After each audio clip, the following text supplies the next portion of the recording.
Olha isso, mulheres 60 mais passam a se incomodar com a marcação cerrada dos filhos. Nós vamos falar agora sobre assédio de amor nas mães por parte dos filhos. E sobre o tema, nós recebemos com muito prazer aqui no De Bem com a Vida o empreendedor e consultor Martin Henkel, que é o senhor que é o CEO da Senior Lab. Como vai, Martin? De bem com a vida? Sempre de bem com a vida, Cris. E de bem com a vida, eu te pergunto, como assim assédio de amor? É interessante isso, né? Em 2018, a Senior Lab participou de um projeto, uma pesquisa que foi realizada pela Vitamina Pesquisas, da Luciana Muti, de Porto Alegre, que ela fez uma pesquisa nacional comportamental, né, tentando identificar os comportamentos dos 60 mais. E teve um achado nessa pesquisa, que foram as manifestações, e elas ficaram mais latentes à medida que o aprofundamento da pesquisa foi sendo feito, de mulheres 60 mais, que estavam se sentindo incomodadas com a marcação cerrada dos filhos ou das filhas, né, pelo WhatsApp. Veja só. Isso foi uma grande surpresa, onde elas estavam fazendo no sábado, vamos usar um exemplo, um sábado à tarde, saíram com amigas, ou a 60 mais viúva ou separada, foi num baile e foi, quem sabe, namorar, e a filha começa a ficar em pânico, porque as mensagens chegam no WhatsApp da mãe, mas elas não ficam azuisinhas, não foram lidas. Por quê? Porque ela está focada em outras coisas, está preocupada em se divertir, tá de bem com a vida. E aí isso começou a causar desconforto, tipo, poxa vida, eu não queria estar dando essa incomodação para minha filha ou para o meu filho, mas ao mesmo tempo eu quero me divertir, eu quero me desligar um pouco. Pô, já criei ela, criei o meu filho, criei meu marido, agora é a minha vez de cuidar de mim. E esse foi um achado bem interessante que fala muito sobre o comportamento dos novos 60 mais. E, Martin, e o mercado, como ele está entendendo essa nova geração 60 mais? A gente começa. Eu tô atuando com a Senior Lab, Cris, desde 2014. No começo foi bastante difícil porque a gente tinha que evangelizar o mercado. Hoje a gente percebe já grandes marcas, e a Senior Lab, inclusive, abriu um escritório em São Paulo, de onde eu estou falando, onde a gente atende grandes empresas que já colocaram, não só no seu radar, mas no plano de negócios, se relacionar melhor com esse público. Ou seja, precisam entender suas demandas, suas preocupações, seus novos comportamentos. Então, eu diria que a gente está num excelente momento, tem bastante a ser feito ainda, tem muita oportunidade, mas a gente está num excelente momento assim, de produtos e serviços voltados a esse público, não só produtos ligados a questões de saúde ou questões assistenciais. Eles querem viajar, eles querem se divertir, eles querem se relacionar, querem ter bem-estar, e a gente percebe já um movimento bem consistente, né, do mercado nessa linha, nessa direção. Num passado não muito distante, a nossa memória registra as pessoas idosas, a geração 60 a mais, numa vida mais em tons de cinza. E de repente tudo mudou, né? Passou a entrar luz, cor. O que fez o que ocasionou esse despertar por parte desta economia prateada? Eu acho que foram várias mudanças. A primeira, a mudança de percepção, né, nossa, em relação a eles. Eu acho que a gente, os nossos preconceitos às vezes deixavam os tons mais cinzentos, né, nossos preconceitos e nossas referências equivocadas. Ao mesmo tempo, esse uma faixa, um grupo etário que eles foram os grandes transformadores do comportamento na humanidade. E eu vou explicar por quê. Depois da Segunda Guerra Mundial, onde a gente sempre fala dos baby boomers, né, os nascidos depois da Segunda Guerra, eu começo a falar dos teen boomers, os adolescentes pós Segunda Guerra Mundial, porque aconteceu tanta coisa em relação a questões comportamentais.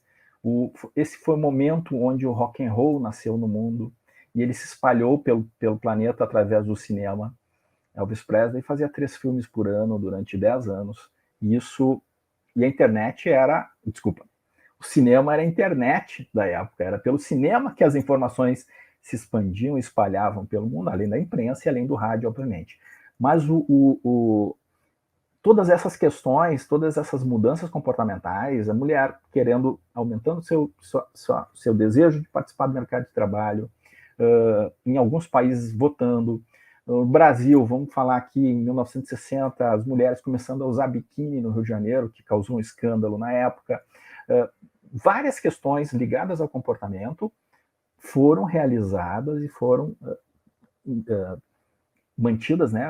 Foi uma luta desta geração que a gente está falando, desses novos 60 mais.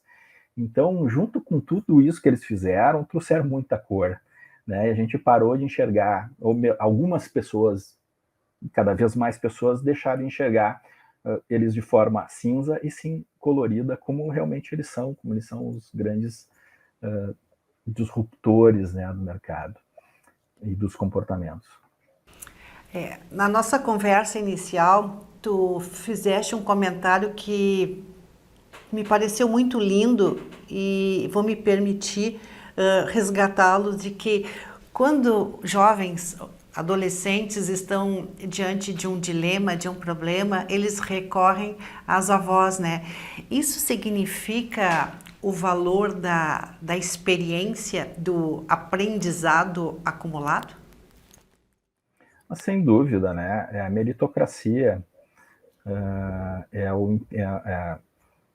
é procurar quem sabe, né? No futebol a gente diz que a bola procura o jogador, e é isso. A gente, quando precisa se aconselhar, buscar referências de temas que a gente desconhece, e todos eles, muitas vezes, ligados a questões de relacionamento, questões de empatia, construção de empatia, é em quem tem mais vivência, quem já viveu mais, quem já cuidou da família inteira, é que a gente vai buscar acolhimento. Então, as avós têm sido ótimas fontes de referência para muita gente que está escutando a gente, e já foram também, né,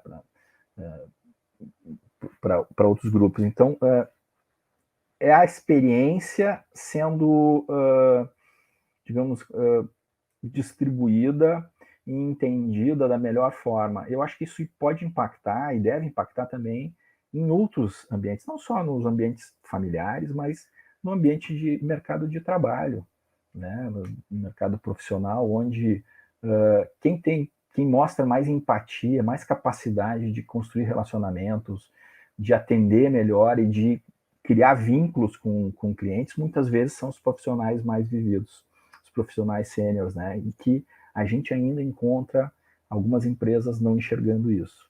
Eu acho que isso faz parte desse momento de mudança, né? Pessoal, profissional e de mercado de consumo. Perfeito.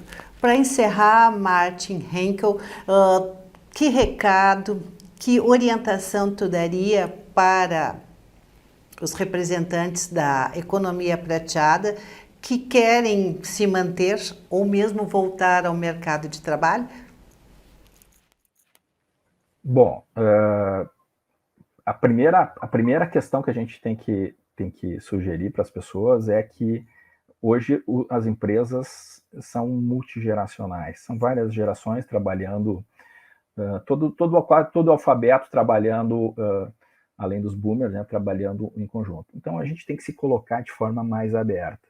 Não é porque a gente tem experiência, porque a gente viveu mais e porque a gente viu algumas pessoas cometendo erros que já foram vividos, e daí a gente pode se comentar, nossa, eles vão errar de novo, ou a gente se manifestar dessa forma, isso fecha portas. Então, a gente tem que ser leve na distribuição do nosso conhecimento, no compartilhamento do nosso conhecimento. Ao mesmo tempo, a gente tem muito a aprender com as novas gerações. A cada 3 meses surge uma nova tecnologia, um novo conceito que ocupa espaço no mercado. E quem tem mais capacidade de absorver isso e de multiplicar são as gerações mais jovens. Então a gente tem que ter canal aberto com eles. Eu acho que essa que é a recomendação que a gente daria, né? Manter o canal aberto com todas as gerações. Ser leve, ser agradável, estar aberto a compartilhar conhecimentos sem julgamentos, né? Acho que isso é o segredo da convivência, né? As pessoas que eu aprendi, os profissionais mais sêniores que eu tive a alegria de conviver na minha vida profissional, no iniciei minha vida, tinham essa atitude, eu aprendi bastante com eles. Eu acho que essa é a dica que a gente pode compartilhar com as pessoas. Perfeito.